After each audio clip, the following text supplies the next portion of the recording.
Hope everyone is having a good day wherever you are and whatever you're doing. It's a little bit overcast here. Hi, Kyla. Good to see you this morning. Hopefully it's sunny and bright in Southern Cal. It's a little gray up here in the foothills this morning in Northern California. We are going to be doing. Hi, Lynn. We're going to be doing English paper piecing today, and I'm a little bit excited about this. This is my portable project that I kind of take with me everywhere I go. I know that I say this almost every week, but if you can just pop in and let us know you're there and say hello, I'm going to wait a couple of, maybe minutes and see where so that people can find their way into the program this morning. Hi, Rondi, Sherry, Christine, and Marilyn. It's nice to see people from all over the place coming in. It's just so good to have all of you here. I can't tell you how much I appreciate, even though those little squares in the chat box are so small, to recognize faces or your icons. And so I love that. Thank you for popping in and saying hello. All right, paper piecing, English paper piecing. It's different. It's handwork. It's portable. I like it. I've had a project going for a couple of years now because I take it with me.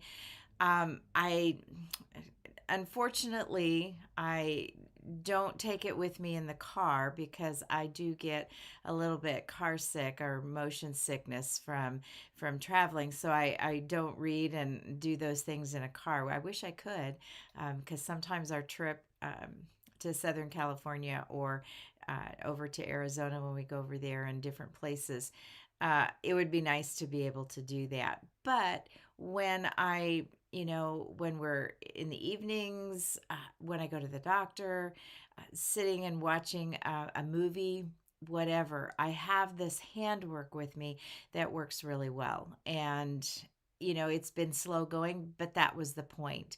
It was just something that I could take with me and keep my hands busy when I had some downtime with that. So I want to start with looking at the tools that I use for English paper piecing, and I will share with you how I go about it. Again, it's my version of what works for me, and as always, even though I may show you a technique, if you have a technique that works really well for you, then use and continue with what you're doing. But sometimes we're working along and we go, there's got to be an easier way, or there's got to be a different way, or some way that I can get different results, and then try it out and see if it works for you. And that's what I've done through the years. I've been taught how to do many things, from mother, from teachers in classes, experimenting on my own, watching videos, reading books, all the ways that I'm sure that you have also learned. And so it's kind of nice to be able to adapt those techniques and those ways of doing things so that it gives you the results that you want. So I'm going to share mine with you today and some other ways that you can go ahead and tackle this. So first of all, let's drop down to my table, and I want to the tools that I'm using most often is, for me, the thread became very important. And I discovered, first of all, the first one I discovered was Superior Threads, Super Bobs, I believe these are called. And it's their fine thread. It's got a little bit of a sheen to it, and these spools had all the colors that I needed. I've had this one a long time, and I do handwork, and I use these threads. I think I've used every color on here, but as you can see, They last a long time. And then Quilter Select came out with their, or the RNK Distributing, uh, whichever you refer to it as, came out with their version of that with their um, threads, and these threads even have a higher sheen. They're absolutely beautiful in color, and you can, they have different seasons and colors of those. And instead of cardboard spools, they are plastic, so you could actually even use them in your machine and stuff if you wanted to. So my thread was important. I also like silk thread. Silk thread is absolutely wonderful. It's expensive though, and I have spools of the silk, and I use it from time to time when I really want the thread to become completely invisible. I think the silk thread does that. Then I learned of these little. I used to make my own, and they worked wonderfully. But I think Tula Pink or some, I think that's who it was. I had these sew tights, and you can purchase them in the Quilt Show store. They are very strong magnets, and really you can't even get them near one another. This is the one that the size that I really like for my English paper piecing, to hold things together, because my hands are getting to where they start to tingle, or they kind of go numb a little bit when I sew too long. But these sew tights have given me more time with my sewing. But as you can see, it just they just grab a hold. This one is great to hold fabrics and things together when I want, or if it's a smaller piece, I use this little round one. So I'm going to put the round one aside for right now, because I'll probably be using this one. Then a good embroidery scissors, and for me, I think the best ones out there is this Karen K. Buckley embroidery scissors. It's absolutely wonderful. And the reason that I particularly like it is because it has serrated edges, and all the way to the tip, it holds fast. And I really appreciate that about those scissors. And then, of course, your needles. I personally like the straw needles. Size 11 is what I tend to gravitate towards. They're a little longer than other needles, but with my chubby little fingers and the way that I tend to sew, the straw needle number 11 works really well for me. But again, as with anything, what works for you is what you should use. I have good friends who use those tiny little short ones, and they fly through the material. I try to use them, and I keep dropping them, and so I tend not to go with the little short um, embroidery needles, or the hand needles. Then today I'm going to use a dark thread, because so that hopefully you can see it a little well, see it online as I prepare my block. Uh, and I just use whatever I have. Sometimes I use the leftover spools of thread when it gets down really, really short. I'll use that, because this particular thread will not ever be seen on the top of the piece, because I don't want to see the threads on the top. That's kind of my goal. And then I have my um, needles, and I thread 3 or 4 of them. If I know exactly what colors that I'm going to be using, I will thread a series of 4 or 5 needles and put them together. Then you're going to need your papers. This is your typical 1-inch hexagon to make grandmother's flower garden. I've done I have a couple here to share with you. I'm making this one, and it will go on background blocks. And we're going to talk a little bit about the fussy cutting I did on this one Here's another one that, I had close by that I did some fussy cutting on with that. And these are the hexagon um, pieces that I'm using um, for that quilt.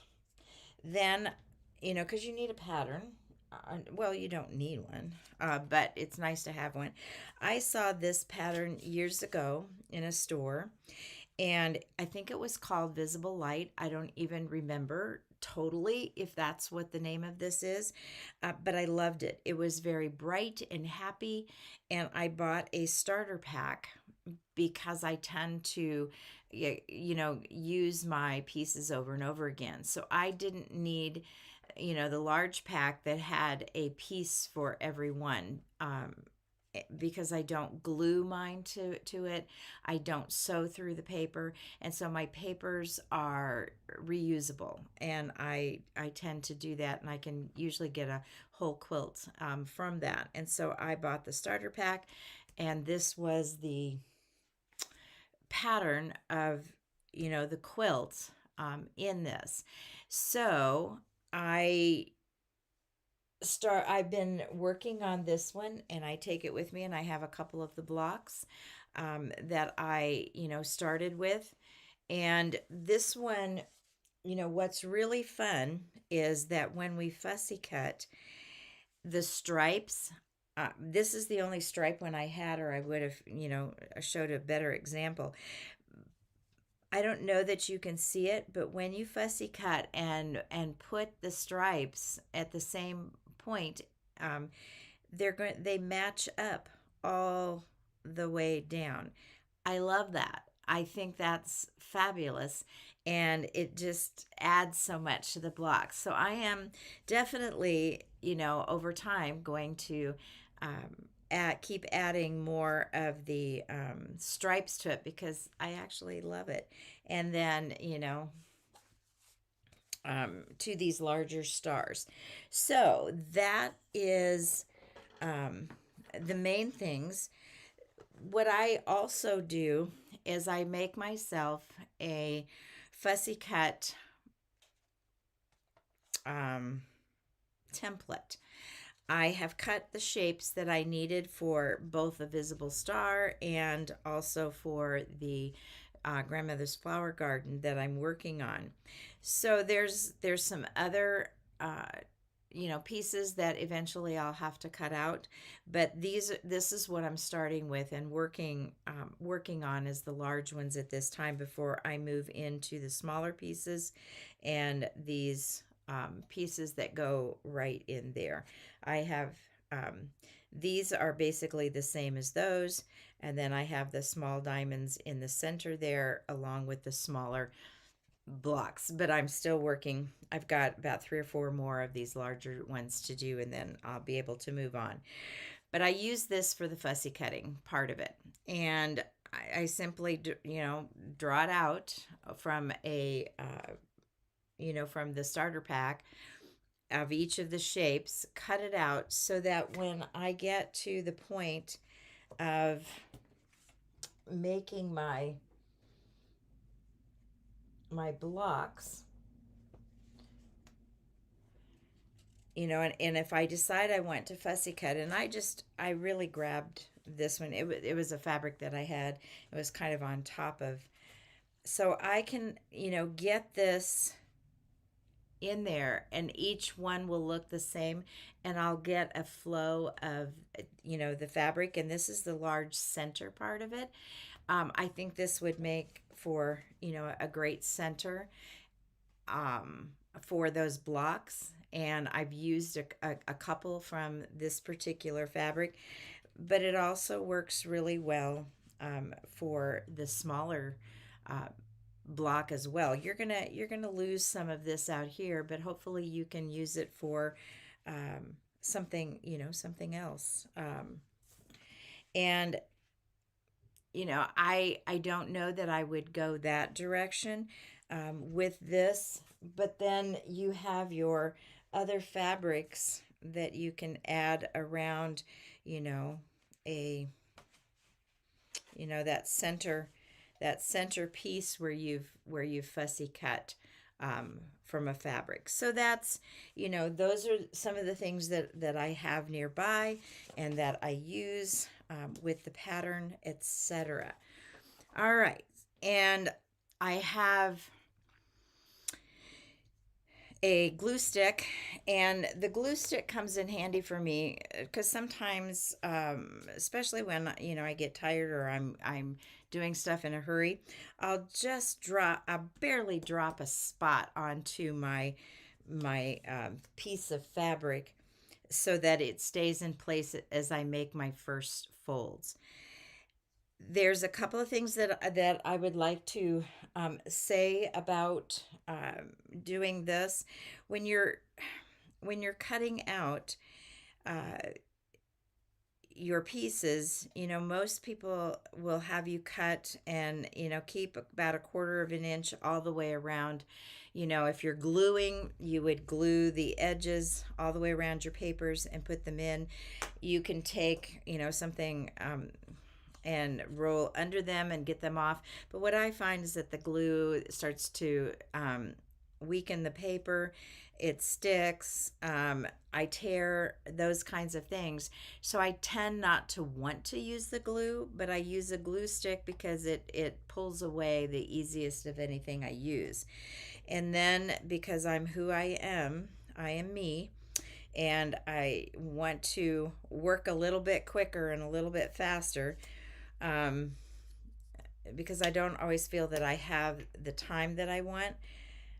So as you can see, I don't put much glue on there at all, but it's going to help hold that in place. I will cut squares that will fit whatever piece that I'm working on. I've got my blue thread here, and I simply leave that underneath because you don't see it on the top. At least for me, I don't. And I don't really necessarily want my knots to show even on the back, and so I'll tend to run my knot underneath, and then I go, depending on how big the piece is, I'll hold it in place there, go to the next corner, and I will run that through, go to the next corner, um, and again I'll do the middle. It pulls it a little bit tighter, holds it in place a little bit more depending on how big your hexagon or whatever the pattern is that you're using.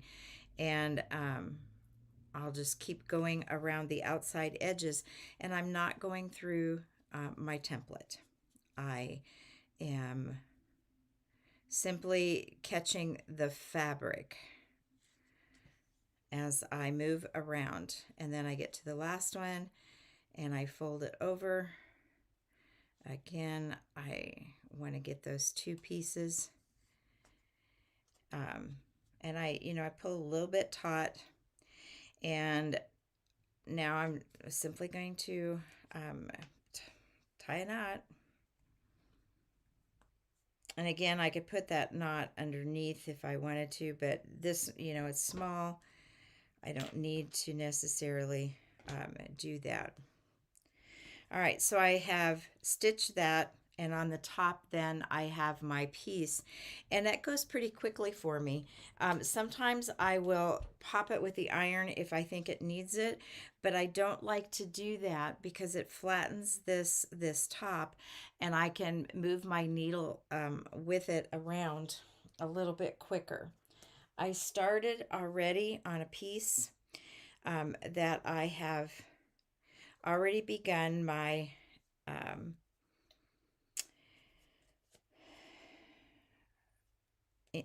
paper piecing with, and I'm going to bring my needle. I have knotted it. I'm bringing my needle up. The next piece is going to go in like this around, So I brought my needle up. I want to get my two corners very tight in there. This is where my sew tights come in and work really well for me because they're going to hold it in place. And then I don't have to, once I get that where I want it, the sew tight goes on top of that, and it holds it in place for me, and I can sew without pushing so hard on that. I'm going to stop for just a minute and go to the chat box and see if there's anything here that I need to answer. Um,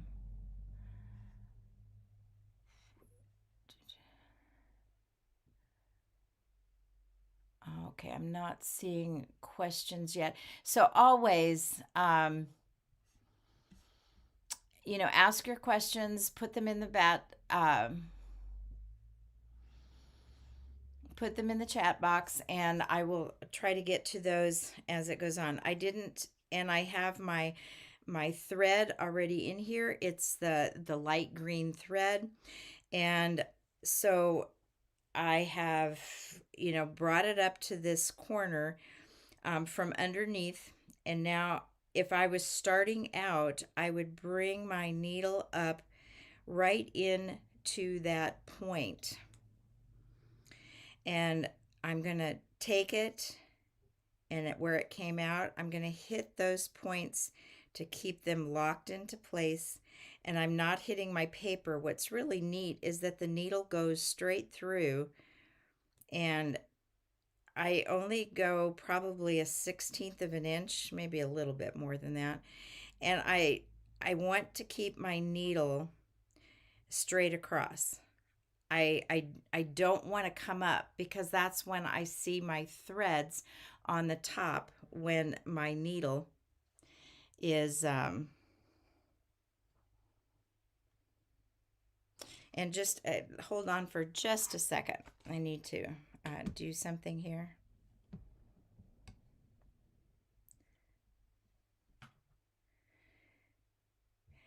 All right, I've been asked to refocus the camera, so let me see if I can make this a little bit better.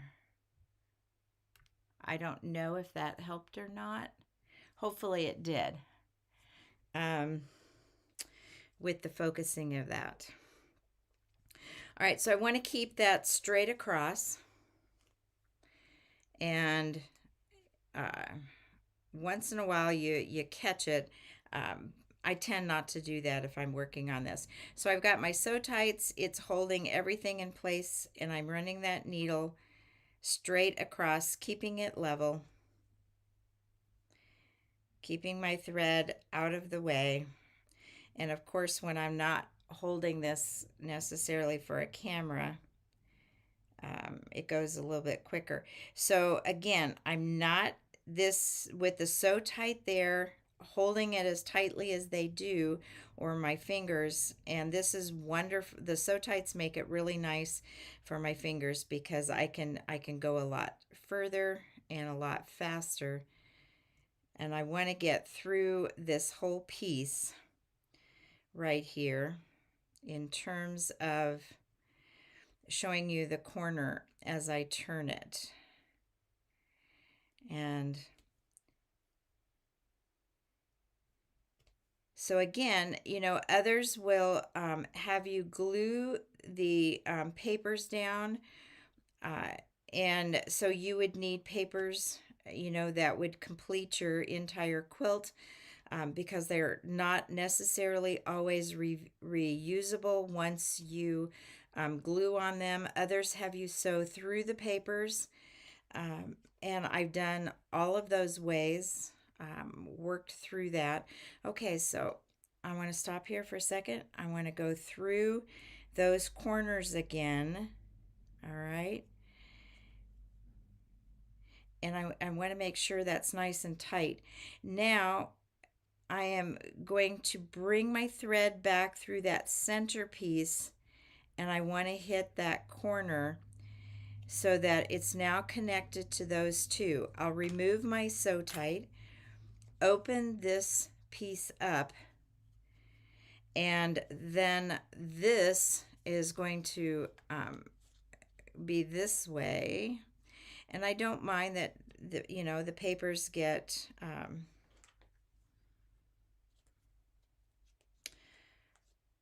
so again, I want to make sure my corners are lined up, and that especially that center part is exactly where I want it to be. The sew tight just clamps right on there. It just wants to, um, and I let it slip a little bit.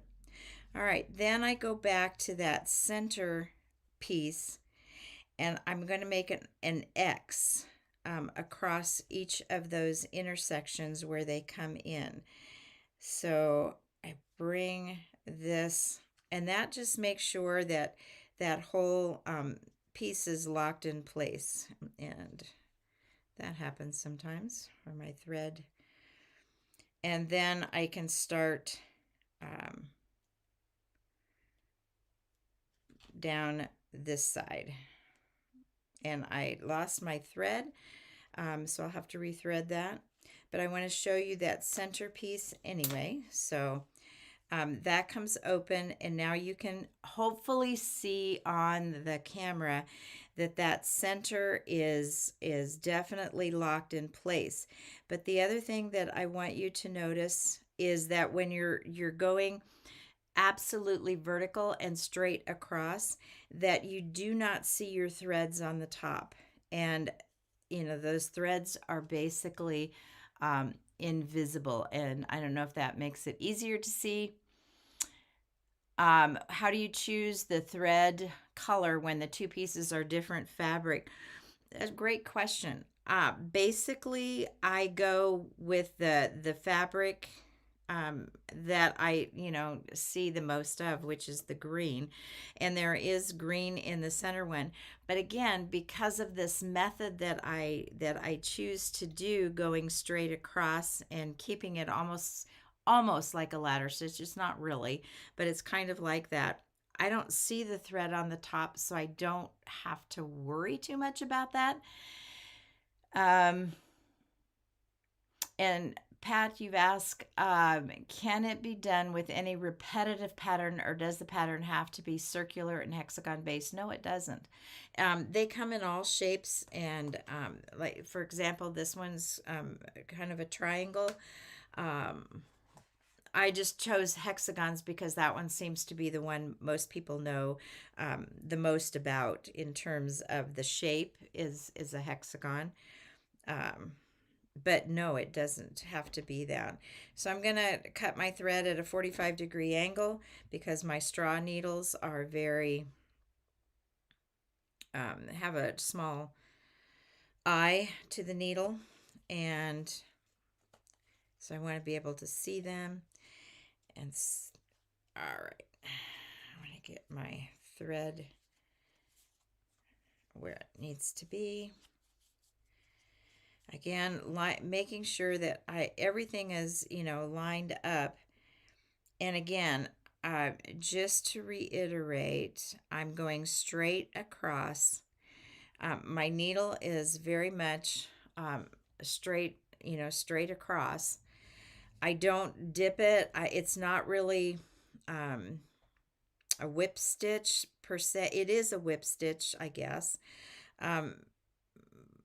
But I don't do it where I come up to the other side. I want all of my thread to be on the underside and not on the top. And with the sew tights, it pushes the fabric up. And right now I'm holding this very tight with my fingers. If you don't want to use the magnets, and it pushes the thread just above that paper, and I never hit the paper because my needle simply goes straight across with that.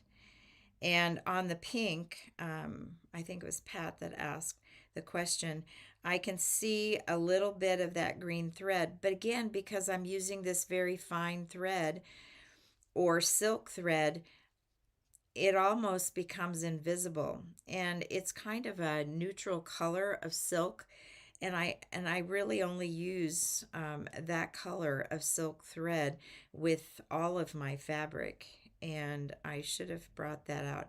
So here I'm going to again make sure that that piece is, tightly in there.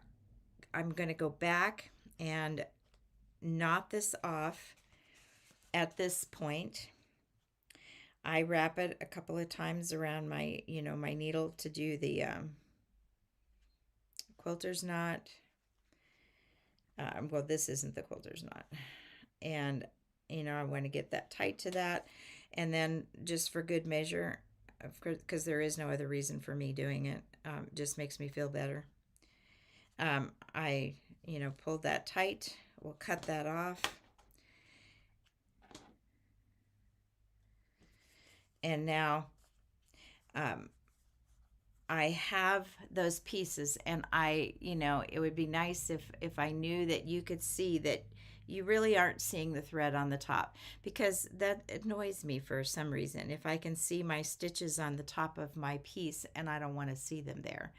So with that, basically that is English paper piecing. And so choose a pattern and go for it.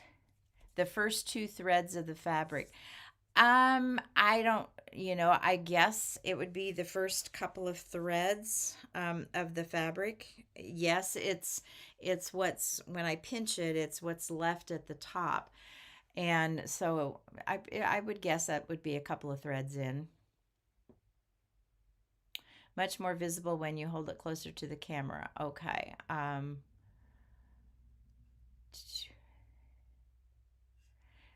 just double checking the questions.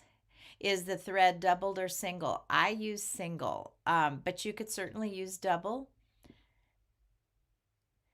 And treadless needle. I'm sorry, I really don't know that. And so yeah, my thread is, I'm using the Quilter Select, and I was using the brighter green on this one because my fabrics were bright green. And this is very, very fine, beautiful thread. And for me, it works about the same way that the silk thread does. And again, when you bring that up close to the camera, hopefully you can see that the threads are not seen on the top. Now the back looks messier than when you glue it and cut it all together, but honestly, I don't think anybody is going to take my quilt apart and look at the back to make sure I did it the right way. This way just works for me. If I sewed with black thread, I could certainly do that. And that way, let me go with some black thread, and we can see how that looks. I didn't think of doing that. Thank you for suggesting it.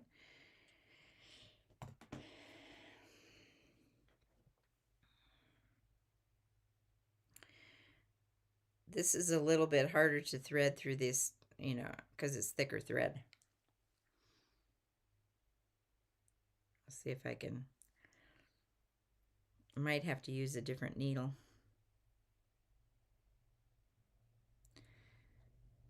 My eyes are not what they used to be. All right.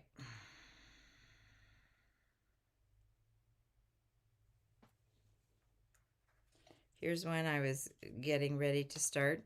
So again, I simply start on the back.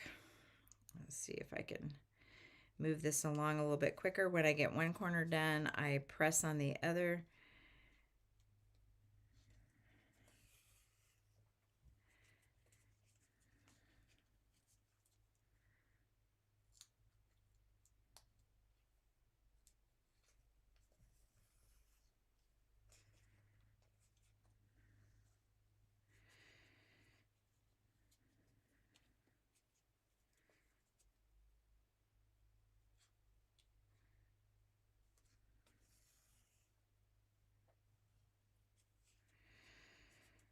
All right, so I'm just, again, I know that was a bit of a quiet, I was trying to concentrate so I could get this done a little bit quicker.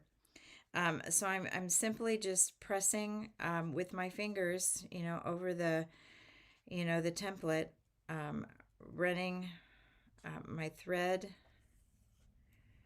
um, around. I will tie this off.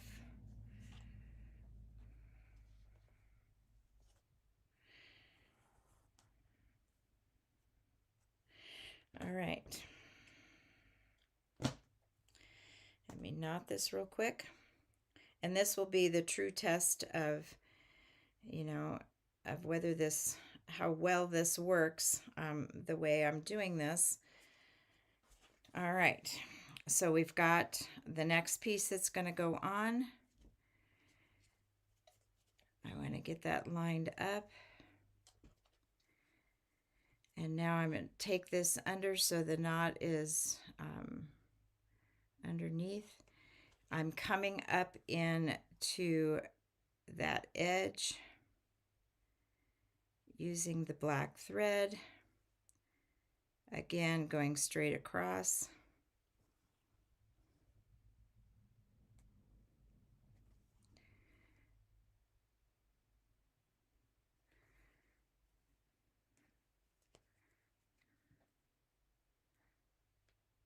It's amazing how much tighter that the sew tights hold that.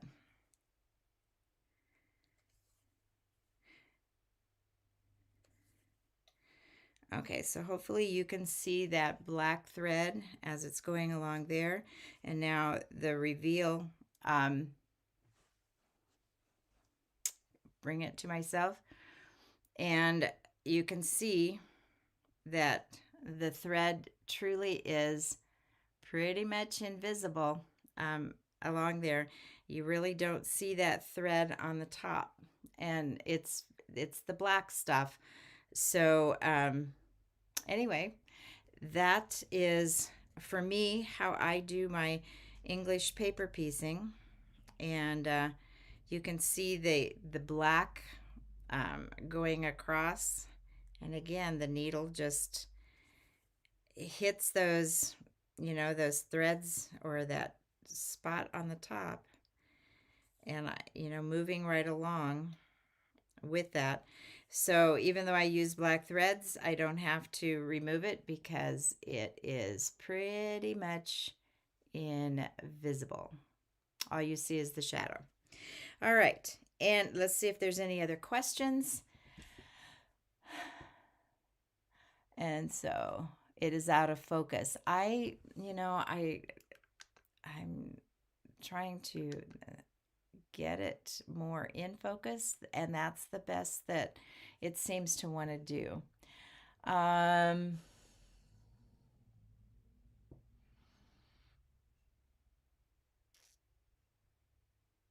You can't see the stitches. I all right. I think I've gotten the questions. If not, put it again down at the bottom, or I'll put it on the forum if I can. Okay, the Lucy Boston box. Yes, I was going to do that, and yes, fine thread is important. I agree with that. Please show exactly where you put the knot. On the back side, here is, a knot that I finished off with. I will run my needle underneath and I will, come out right at the point. So the knot would be hidden underneath of, the fabric. I don't think there's a problem with the knots being on the back. It doesn't seem to be overly important, where it ends up being because you don't see it. Here is my stitches from the back side of that black thread, and you can definitely see them back here. And this is the black thread from the top, which again, you don't see. And that's That's why I like this method. So I don't have to change this block out and get rid of it because the black thread's showing, because it isn't. And I just like to use the finer threads. It just has a nice finish to it. So English paper piecing, hopefully you can try it. When do I remove the templates? And do I take the papers out? Yes, I do. I these I made with a cutter. Once I sew the whole piece in, I remove my papers. And because these are not going to be sewn to anything else, they're going to sit alone on top of this. I could literally take all of these papers out right now. And when I do that, just so that they, stay, and they really come out quite easily. Once I have all the papers out, I'll hit it with the iron. Sometimes I'll spray it. I'll use the precision piecing, flatter, one of those sprays, or I tend not to want to use starch because starch, will leave a residue and it'll start to flake, except for the Faultless Premium, which has the gold cap. It does not flake with that. And then I just leave them until I'm ready to put them in. So once I have my block done, or I have enclosed a block, I remove the paper. So that's when I get rid of the papers. And that's why I can reuse these papers over and over again. And for this particular one, these are pretty small and they were a paper punch. And so all that junk mail that I get, those cards in the mail, I will just punch them out of there if I have one the size I need. And actually, because this was the size I wanted, I drew it myself, and then found out that my hexagon paper punch worked, and I punched them out of that. Do I remove the basting? No, I don't. I do not. Okay. Because from my standpoint, why take the time to do that when I really don't need to do it? It's thread on the back, just like we would have thread in any quilt we made. So I punch a hole in the middle of the paper so I can use something to pull the paper out. Yeah, that's a great idea. Tweezers work really well for that. Again, it's just they come out so easily that I don't necessarily worry too much about that. But thank you for those comments, because each of us have, ways that work best for us, and that's what I encourage you to do, is to check out the technique, see what you think, and then you can, move right along doing whatever works a little bit for you, works best. And so, thank you for coming today. As always, I appreciate seeing you on Saturday mornings. I wish sometimes that we could all be together, and but in a way we are. So, I will see you next week, and for something for our next project. Not exactly sure what it's going to be. So, tune in, and we'll see you next week. Have a great one. Bye.